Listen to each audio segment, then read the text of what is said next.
మిత్రులందరికీ నమస్కారం. రేడియో రాంబాబు ఛానల్‌కి స్వాగతం. ఎలా ఉన్నారు? ఇవాళ 1970 సెప్టెంబర్ 4న విడుదలైనటువంటి 'బాలరాజు' కథ గురించి కొన్ని విశేషాలు మీతో పంచుకోవాలనుకుంటున్నాను. ప్రధానంగా ఏంటంటే 'బాలరాజు' కథ అంటే మాలాంటి 60లో ఉన్న వాళ్ళకి బాగా రిజిస్టర్ అయిన సినిమా. మా చిన్నప్పుడు అంటే ఈ సినిమా వచ్చినప్పుడు బహుశా నాకు ఆ 'బాలరాజు'గా వేసినటువంటి 'ప్రభాకర్' ఒకటే ఏజ్ అయ్యుండొచ్చు. నేనప్పుడు 9 ఏళ్ళు. సో, అతనికి కూడా ఇంచుమించుగా అదే ఉంటుంది. 'బాలరాజు' కథ గురించి సినిమా చూసి, ఆ సినిమా విశేషాలు వెతుకుతున్నప్పుడు, ఈ సినిమా తమిళ్ రీమేక్ అని తెలిసింది. 'వా రాజా వా' ఇది తమిళ్‌లో వచ్చిన సినిమా 1969లో వచ్చింది. దీన్ని బాపు గారు, ముల్లపూడి రమణ గారు కలిసి మళ్ళీ తెలుగులో తీశారు.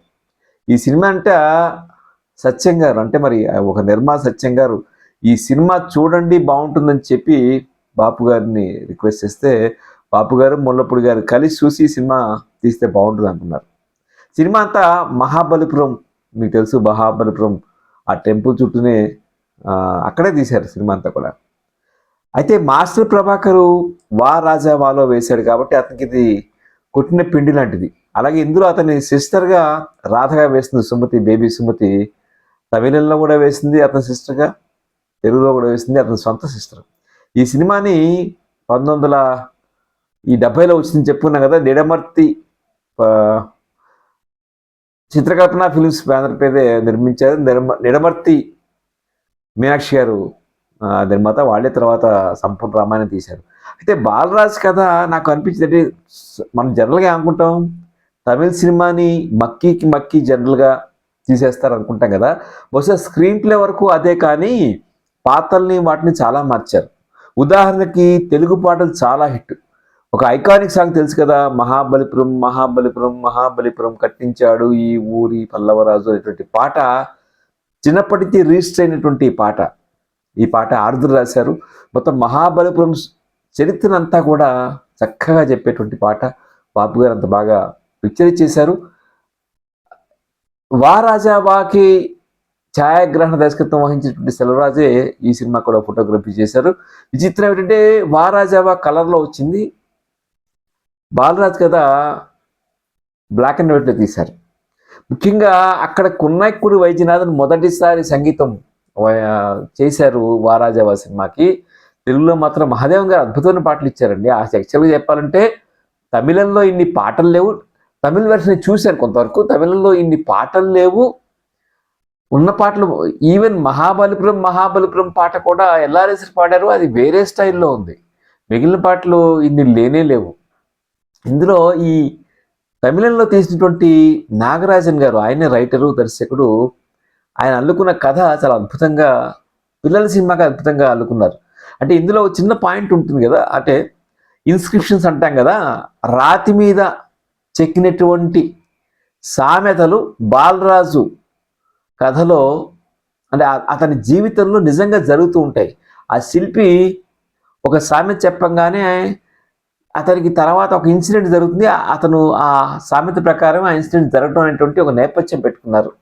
తమిళ్లో ఈ సినిమా 100 రోజులు ఆడింది. తెలుగులో వచ్చేప్పటికీ ముల్లపూడి వెంకటరమణ గారి కంప్లైంట్ ఏమిటంటే, ఈ సినిమా 10 వారాలు ఆడిన తర్వాత మంచి లాభాలు వచ్చిన తర్వాత రౌడీ రాణి సినిమా కోసం మా సినిమా తీసేశారు, మళ్ళీ తర్వాత వేశారు అని చెప్పి ఆయన కోతి కొమ్మచ్చిలో మెన్షన్ చేస్తారు. మాకు లాభాలు తెచ్చినటువంటి సినిమానే అని చెప్పి చెప్తారు.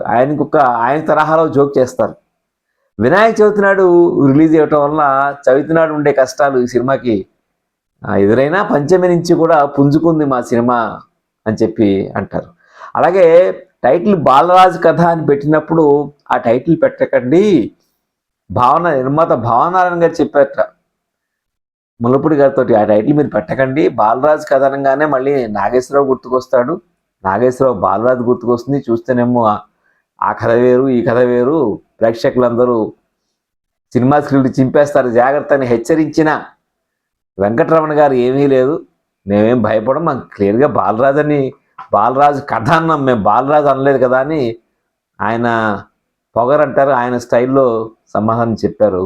తర్వాత సరే భావనారాయణ గారు మెచ్చుకున్నారు, అది వేరే విషయం. కానీ ఈ సినిమా పాటలు ఐకానిక్స్, అన్ని ఐకానిక్ సాంగ్స్. ముఖ్యంగా కొసరాజు ఒకటి మహాబలిపురం పాట కాకుండా కొసరాజు గారు రాసినటువంటి అడగాలని ఆ అడగాలని అనుకోవద్దు, అడిగాని అనుకోవద్దు, ఏమిటి రహస్యం స్వామి ఏమిటి రహస్యం అనేటువంటి పాటలో ఆయన ఎంత ఫిలాసఫీ చెప్తారండి. ఆ కుర్రాడు అడుగుతాడు,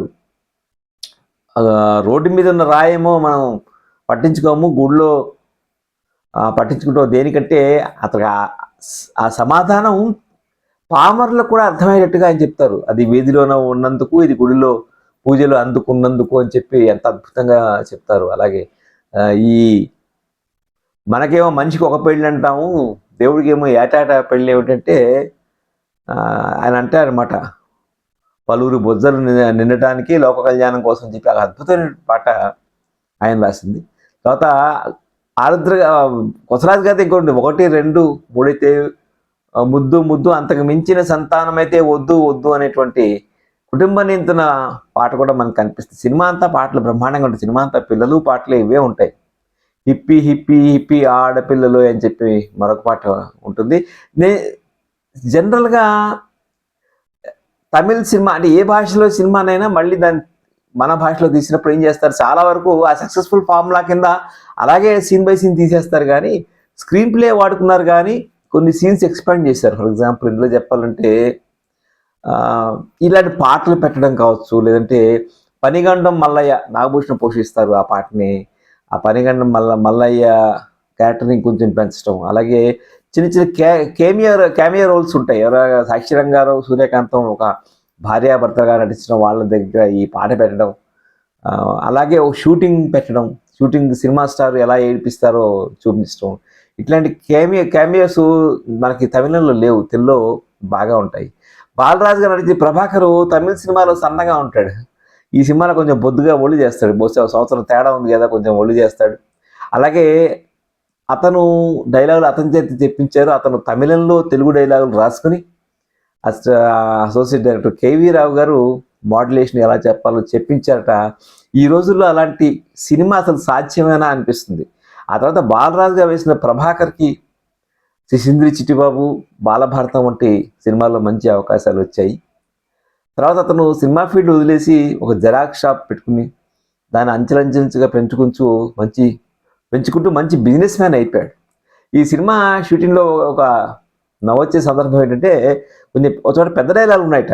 పెద్ద డైలాగులు తెలుగులో ఉన్నాయి, ఈ కుర్రాడు చెప్పగలుగుతాడో లేదని చెప్పి బాపు గారు అతనికి ఒక టెస్ట్ లాంటిది పెట్టేవాడు. టెస్ట్ ఇన్ ది సెన్స్ ఒక బహుమతి అనమాట.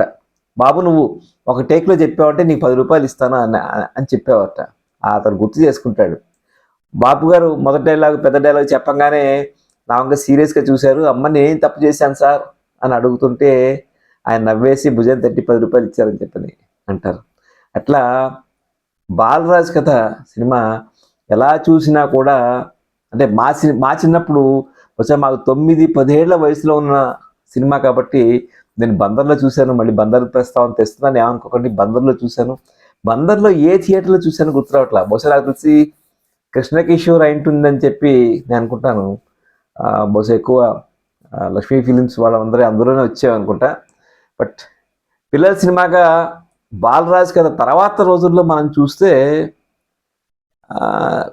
పిల్లల సినిమాలు ఎక్కువ వచ్చాయి తెలుగులో, అంతగా రాలేదు. కానీ ఒక వినోదాన్ని పంచేటువంటి ఒక గైడ్ కథని ముళ్ళపూడి వెంకటరమణ వీళ్ళు తమిళం నుంచి ఇన్స్పిరేషన్ తీసుకుని తెలుగులో అద్భుతంగా తీసిన సినిమాగా బాలరాజ్ కథ నిలిచిపోతుంది.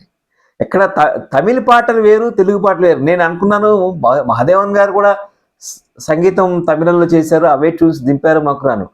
అక్కడ కొన్నక్కుడి వైద్యనాథను, ఇక్కడ మహాదేవను, ఆ ట్యూన్స్ వేరు ఈ ట్యూన్స్ వేరు. తెలుగులో అద్భుతమైన ట్యూన్స్, అద్భుతమైనటువంటి మీనింగ్ కూడా బ్రహ్మాండంగా మనకు కనిపిస్తుంది. ఇందులో అల్లురాలింగి కూడా చిన్న క్యామియో కాకపోయినా ఒక హెడ్ కానిస్టేబుల్ రోల్ పెట్టడం, మాస్టర్ విశ్వేశ్వర అతను కొడుకుగా నటించడం, ఇవన్నీ కూడా పిల్లలకి చాలా హిలేరియస్గా ఉంటాయి. దాంతోపాటు ఎక్కడ ఇంత స్థాయిలో మళ్ళీ పిల్లల సినిమా మన పాపం పసివాడు గుర్తుకొస్తుంది. పాపం పసివాడి సినిమాలో ఆ పిల్లాడి కష్టాలే ఉంటాయి.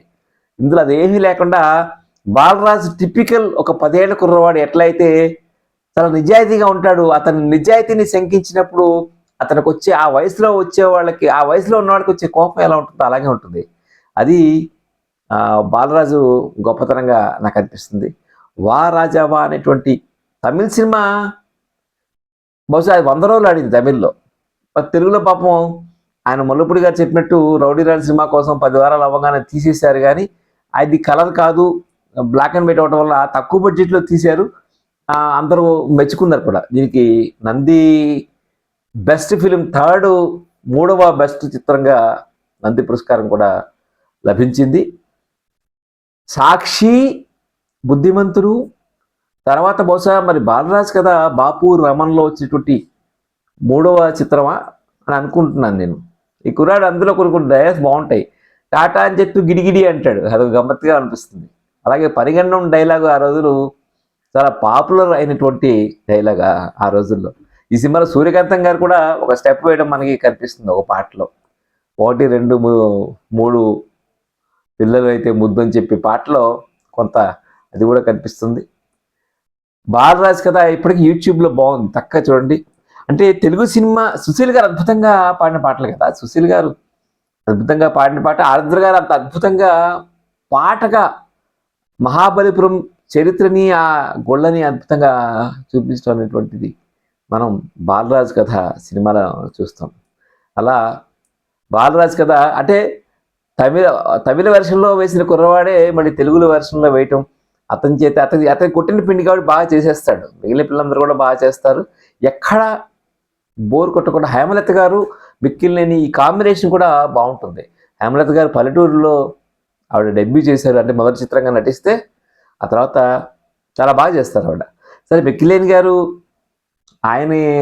ఆయన వేషం గురించి కానీ ఆయన పాత్ర పోషణ గురించి కానీ మనం అంకపెట్టేది ఉండదు. కానీ విలన్ నాగభూషణం కూడా కొంచెం మొదట్లో విలన్గా అనిపించిన తర్వాత మనిషి మారిపోవటం, ఇట్లాంటి అంటే ఎక్కడా కూడా నేను చూసినప్పుడు తమిళ సినిమా కన్నా బెటర్గా ఉన్నటువంటి సినిమా లేదా తెలుగువాడిగా చెప్పట్లేదు, ఒక సినిమా చూసినప్పుడు కలిగినటువంటి అనుభూతిని నేను చెప్తున్నాను.